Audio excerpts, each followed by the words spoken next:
This is the sacrificial fire of the knowledge of Rudra. So, where you're sitting, so some people say this is family, this is institution, this is, there are so many names to it. Baba usually addresses it as a school, a family. And sometimes, like today, Baba is calling it a yajna, a sacrificial fire. And then Baba says this is Rudra Gyan Yajna. So this is a sacrificial fire of knowledge created by Rudra, Shiv Baba. Now Baba says that in the world, when there is a yajna, then Brahmins in the world are entrusted with taking care of the yajna. And then those Brahmins, while they are, taking care of that material yajna, they observe celibacy. Now, Baba says that Baba has told us that everything that people do in bhakti is a memory of what happens in Sangam Yuga. So you carry that memory, and it's in remembrance of what you did in Satyug. We have devised these methods in bhakti. Now I was just wondering, see, if you are performing a material yajna and you are lighting a fire and putting your donation in that yajna, then technically celibacy has no role in it. Yes, how does it matter if you're celibate or not celibate and then you're performing that material yajna? But celibacy is given a lot of importance in that material yajna. Why? Because at this time, Baba says that purity, and we must underline that Baba has not just talked about purity as celibacy, but it is purity of mind, body and wealth, all three. And at this time, Baba says, I have established this Rudra Gyan Yajna, and in this yajna, purity is very important. And that is why they don't understand purity, so they say that in the material yajna, celibacy is important.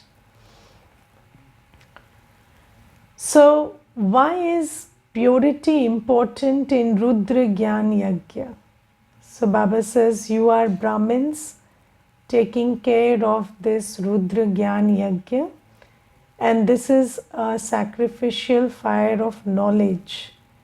And without purity, this sacrificial fire cannot go on. Why? Because just think about knowledge. So if you want knowledge to stay in your buddhi, you must have purity in your life. So let alone, taking care of the yajna of knowledge, which means that creating an environment where there are vibrations of knowledge, or giving the introduction of truth to others, that comes next. But even to begin with, in order to hold knowledge in your buddhi, you need purity. So if you're not observing purity of body, mind and wealth, then the lock of the buddhi will not open. Yes, and there is this brother who came to the center, and in another class also I was saying, so every day he used to come to the center, and every day he would listen to the course and then followed by the murli. So he would sit in the class. But you ask him, are you waking up at Amrit Vela? No. Any plans to wake up? No. Are you observing purity of food? No. Any plans to do that? No. Are you observing celibacy? No. Are you planning to? No. Are you planning to do some dhan seva? No. So no contribution of any, dhan sahyog, no purity of mind, no purity of body, food, nothing. And then 1.5 months he came and now he's gone. Couldn't continue. And he said that, I don't know, I'm not able to understand too much of what you people are talking.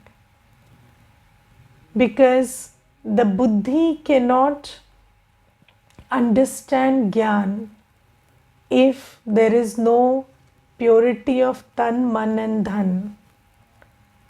And I repeat this, it's not just purity of the body, purity of tan, man and dhan.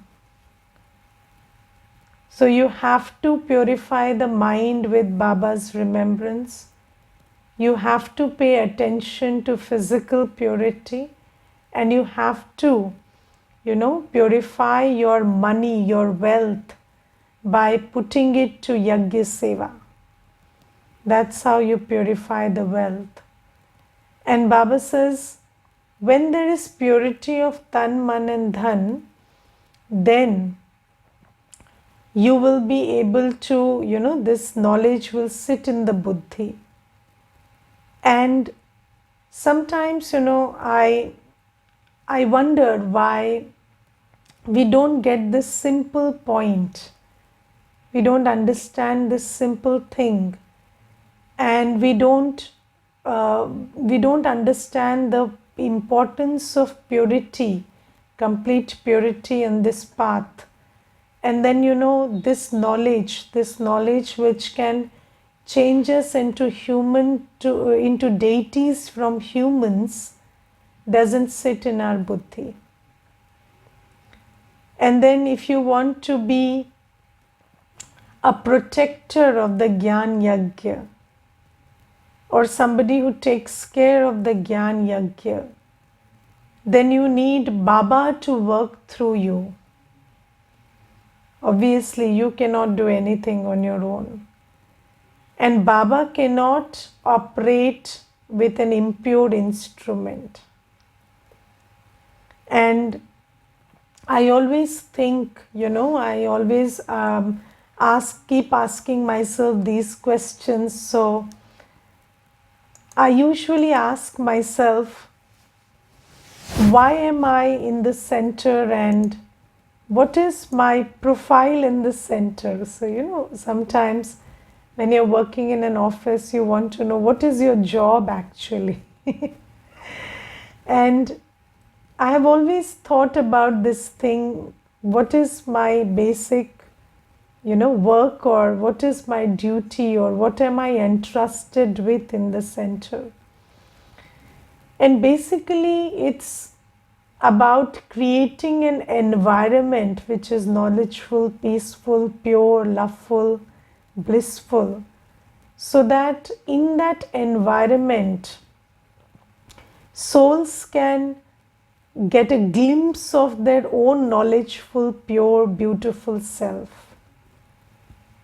So, when in this Gyan Yajna, when the fire of knowledge is lit and the knowledge of purity, the knowledge of how to be peaceful, how to be pure or happy or powerful, and then, you become knowledgeful, virtuous, powerful, then you are creating an ambience which works like a mirror in which every soul is able to see their pure, knowledgeful, peaceful, loveful self. And when they love it, they want to be like that. So, when souls come in connection with an environment where there is seva, so, whether it is online, offline, wherever, when we are sitting together, then every soul gets a glimpse of how they can feel, how knowledgeful, peaceful, loveful, pure feels. And then they can try to make that a permanent feature of their life by listening to Murli and imbibing what Baba is saying every day. So Baba says that if you want to be somebody who takes care of the yajna, which is, emanating this energy of knowledge, and this light of knowledge embodies the light of purity, peace, love, everything, because everything begins with knowledge. You cannot become pure until you know how to be pure. So you need the knowledge of purity, what is purity, how to become pure in order to experience purity, or for that matter, peace, love, whatever you talk about. So Baba says, until and unless you are a pure instrument, you cannot imbibe knowledge, you cannot take care of the yajna. So this is why purity is very important in this sacrificial fire of knowledge of Rudra. And Baba says, and because purity is so prime, it's so basic in this yajna, so as a memory, even when from Dwapar Yuga onwards, or maybe in Kali Yuga, when the yajna starts, people start performing material yajna, they give importance to celibacy. So at least they don't engage in lust in those days. But then Baba says the connection is here actually. It is because purity is so important right now. And then Baba says this is a study also, padhai. And every study is done in purity. So, so usually when people are celibate and pure, then they are studying. And most people cannot study after they go into vices. So Baba says that this is a padhai also, so you understand the importance of purity in this. And then this is a yatra, this is a pilgrimage. And in the world also, people observe purity when they go on a pilgrimage. Now you think about it, you're going to a pilgrimage, some far off place, and you're walking and you have to reach there. What has purity got to do with it? Basically, you are going and walking to a destination and coming back. There is no importance of purity technically in a physical pilgrimage. But then people attach a lot of importance to it. Why? Because the true pilgrimage is the pilgrimage of the soul, the yatra that the soul does through the man and buddhi. Yes, and this yatra cannot happen without purity. Your man and buddhi cannot take off from this world and go to that subtle world or the world of silence or sit before Baba if your actions are impure. Have you tried shouting at somebody and then sitting and trying to remember Baba? You shout at somebody and then you try sitting in silence and going to Param Dham. that person will go with you, and you will have a war of words in Paramdham also. So you will both sit and have a war of words there also. So it doesn't work like that until, so your mind and buddhi cannot detach from this world until you are observing purity of thought, word and action. So if there is no purity of thought, word and action, then that very action of yours will pull your man and buddhi to, to the action you did or to the consequences of it. And you cannot detach or unplug your man and buddhi from this world and take it to the world beyond until there is purity of thought, word and action. So the soul cannot perform the spiritual pilgrimage without observing purity. This is the law. And this is why, I gave you the example of that brother. And no purity means you cannot do any yoga. You cannot understand the knowledge. It won't make sense to you. You will not be able to apply knowledge in your life. So Baba says that it is at this time that you are on this spiritual pilgrimage, the pilgrimage of the soul. And in this pilgrimage of the soul, purity matters, because without purity, your man and buddhi, through which you have to perform the yatra, they will remain stuck in this world and you cannot unplug them. So this is something that Baba says.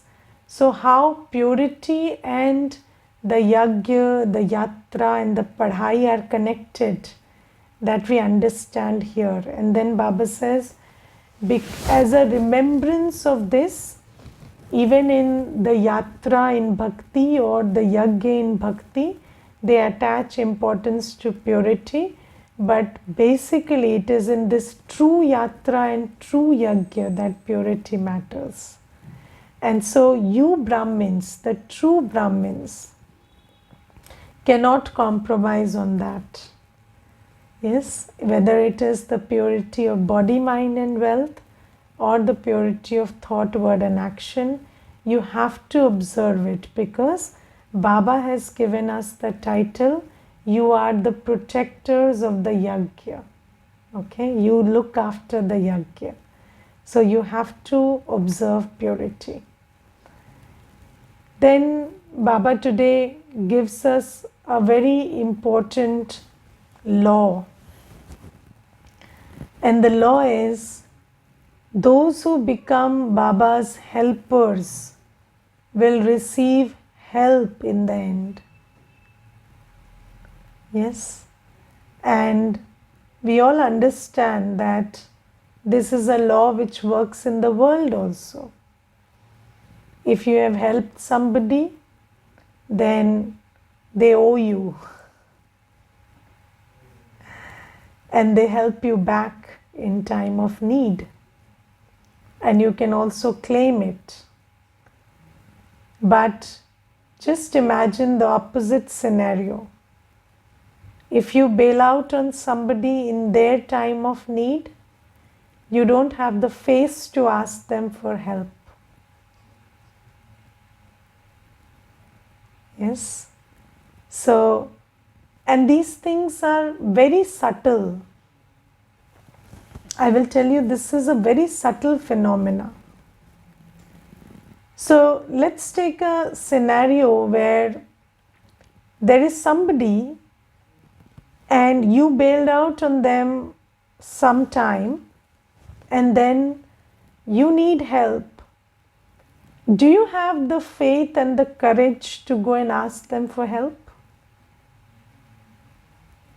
Can you ask them for help? You can't. You know that they can't help you. You know it as it's against the law. So you don't believe they can help you or they will help you because of your own actions. And this is a very important thing.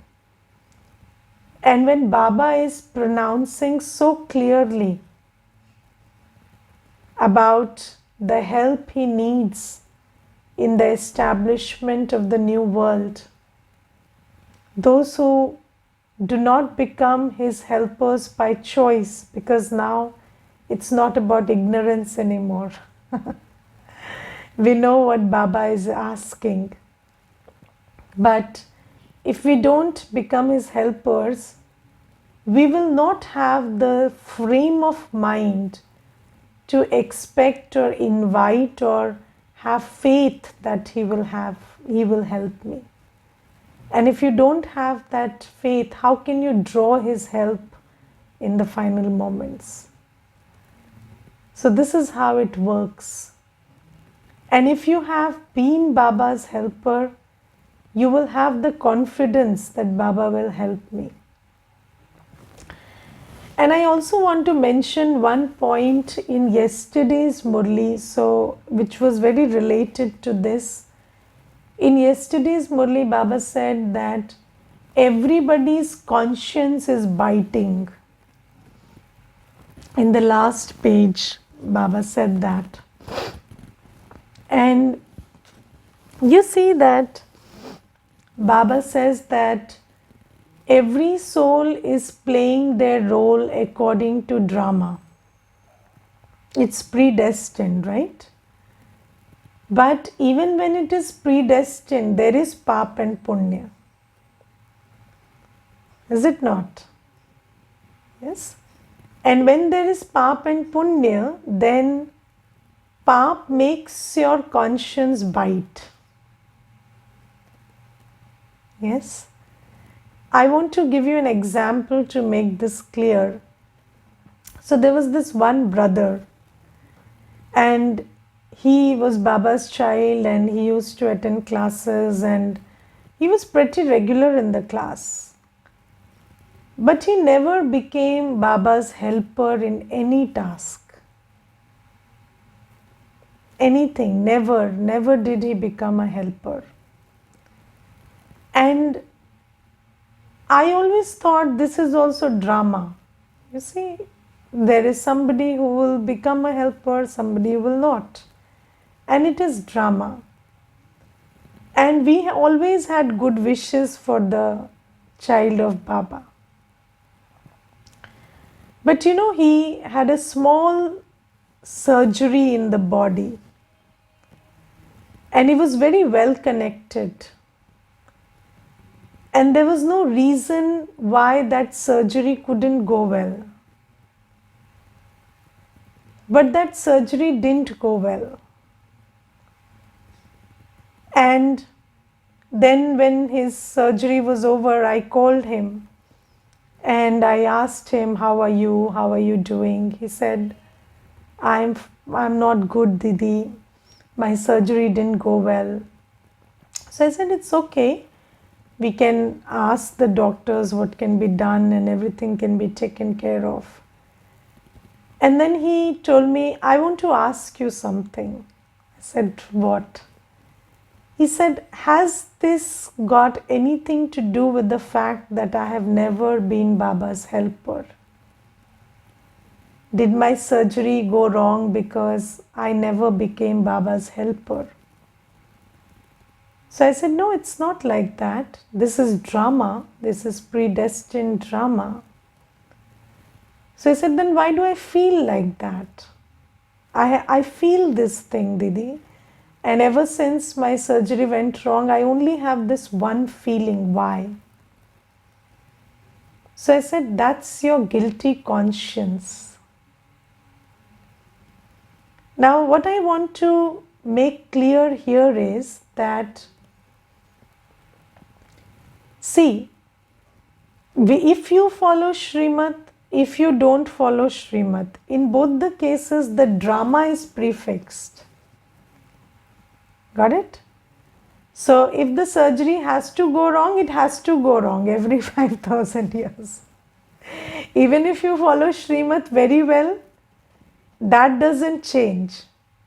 If a calamity has to happen, if there is somebody you have to meet, there's some loss that is there in the drama, it will be there. But if you are a very good child of Baba, if you've been Baba's helper, when that thing happens, you will feel that you're sitting in Baba's lap and Baba is holding your hand and Baba is guiding you and taking you across that thing. Because your conscience is clear. Because you've been truthful and honest with Baba. You've used Baba's amanat honestly. The body, mind and wealth that you have is Baba's amanat. And if you've used it honestly, then on Baba's Srimad, then you will not have a guilty conscience at that time. And you will feel as if you're sitting in Baba's lap and you're crossing everything.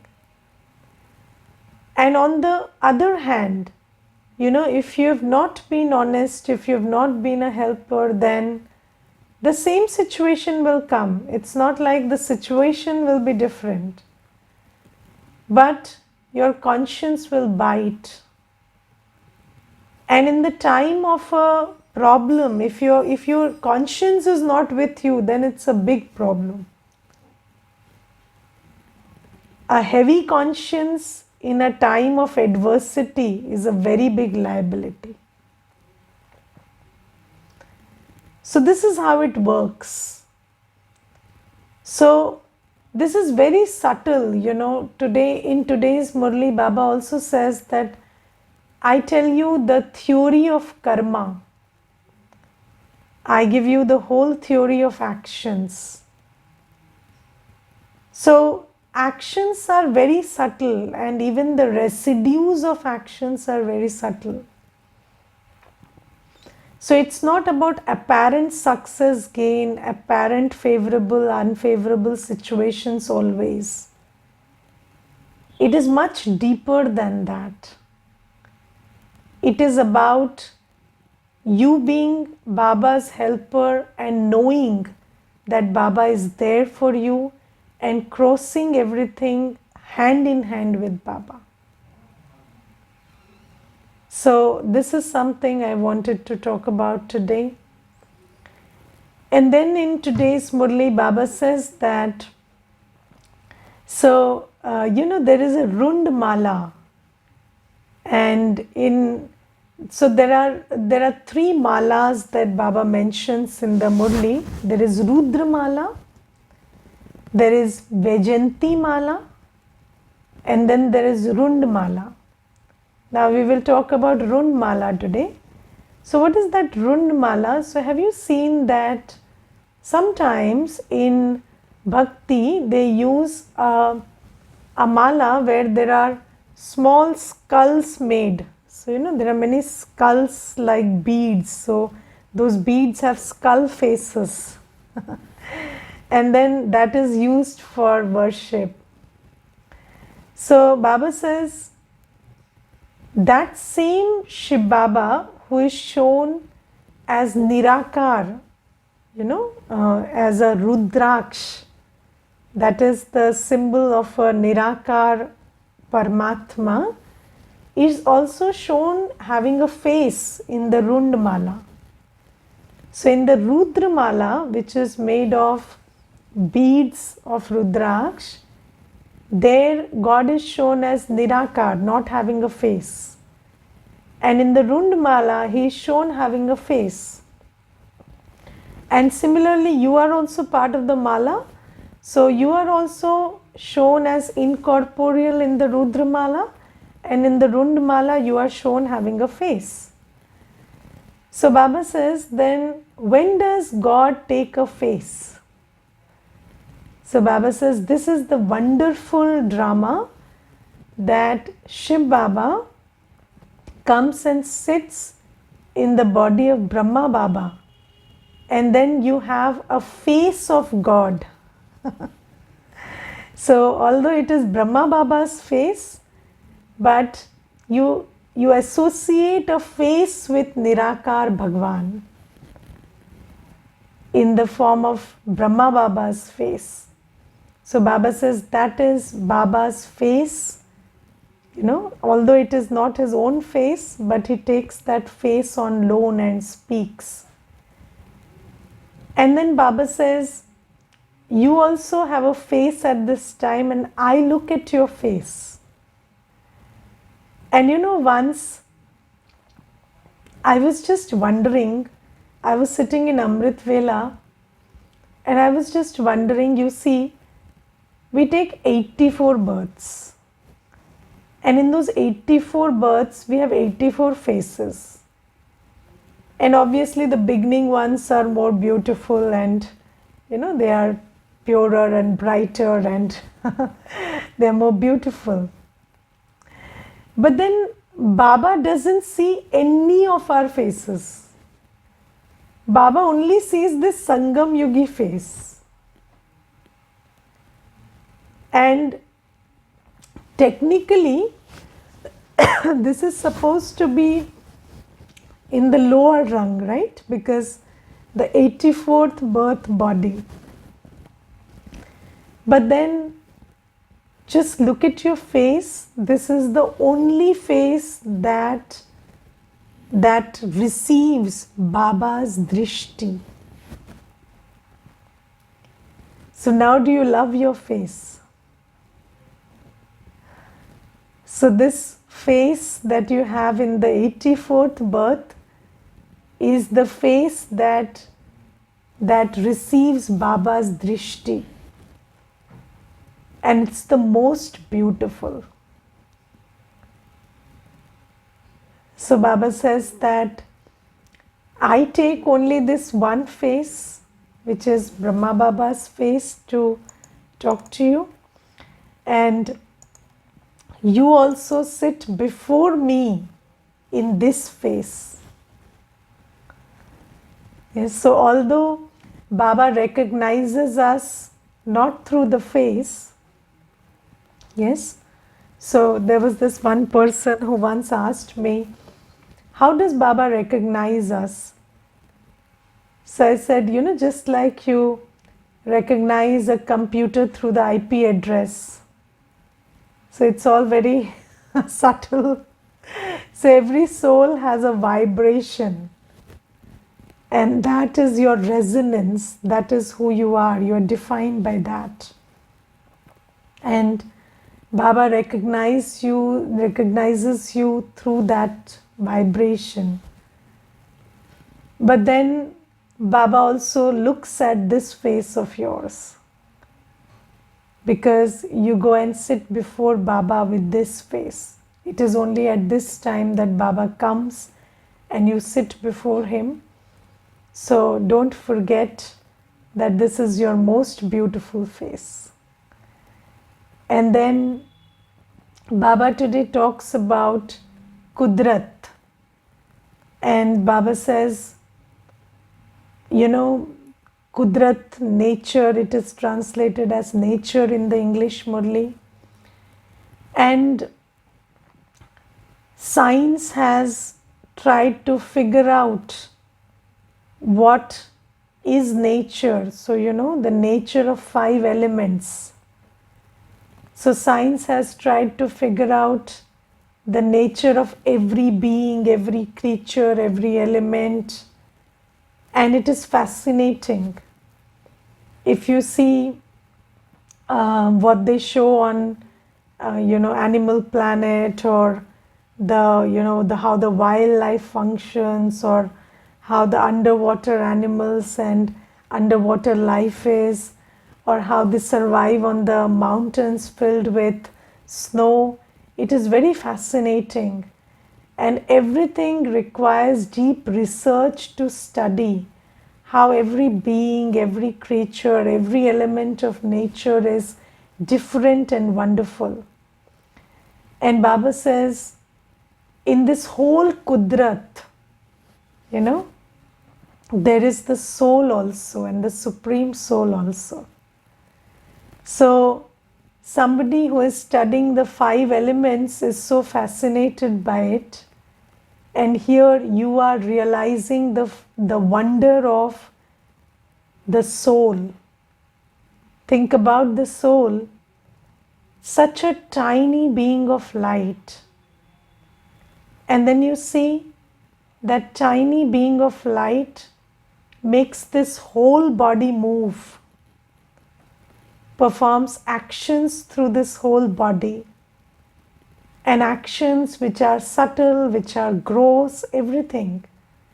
So, there is actions in the form of thoughts, feelings, there is action in the form of words, there is action in the form of give and take. Several actions the soul performs, the tiny little soul performs through the whole body all day. And then every action's residue is recorded in the soul. And the soul has 84 births of recording in it. Can you just imagine how amazing that is? So it's more powerful and more technical than anything that science has ever created. And 84 births of recording in that tiny soul. And then you see that how does the soul manage to do everything through the body? So it's through the tool of mind, buddhi and sanskar. So these are the three faculties through which all your actions take place. And that is why Baba says, you don't have to change anything, just change your sanskar. Just turn your man buddhi from outside to inside. So Baba says, I'm explaining to you the wonder called the soul. And then Baba says that there are so many things about the soul. Today Baba also says that when a soul leaves the body, then it receives punishment in the womb. And I will tell you, I have read many near-death experience narratives.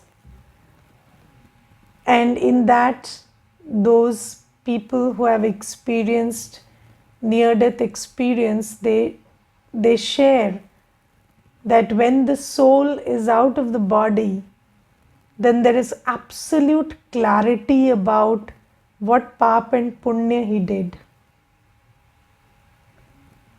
Yes, because when you are in body consciousness, your buddhi is shrouded by that body consciousness and you can't see what you're doing. Have you seen when you are under the influence of anger, you speak words which you later repent and which you're later ashamed of? Have you had that experience? Yes, so you see, body consciousness, when you are under the influence of lust. So there was this one woman, she told me, when you are young, when you are under the influence of lust, you don't know how many people you misbehave with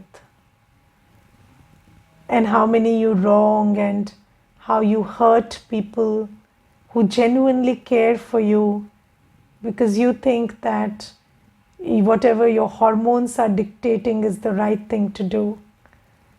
And then at the age of 40, you sit and think and go back. When your decisions come out to be wrong, you go pleading to the same people because they are the ones who really care for you. And so you see that when that veil is pulled down, that veil of lust, that veil of anger, that veil of ego, even in life you can see how you start to see differently. And when the soul is out of the body, the soul exactly knows that whatever they did was pap. and whatever they didn't do according to Srimad was a lost opportunity. But then Baba says that again, because they have done what they have done, they have to come back and settle it. And when the soul is in the womb and in a relatively detached state, so it's in a body, but the attachment to the new body is not yet built. So in that state, the soul feels remorse and the soul really suffers, repenting for the karma that they did in the past birth. But then again, when they come out, so they again get body conscious and they start doing the same thing. So Baba says, you look at this fascinating design, and the more you understand about the coming, how the 84 births proceed, how Baba comes, how he makes us understand that you, the soul, are doing everything. And the tool is Man, Buddhi and Sanskar. And then he tells us, just do this one exercise through the Man and Buddhi, that is, unplug it from the old world and connect it to me. And then everything will get renewed because of that.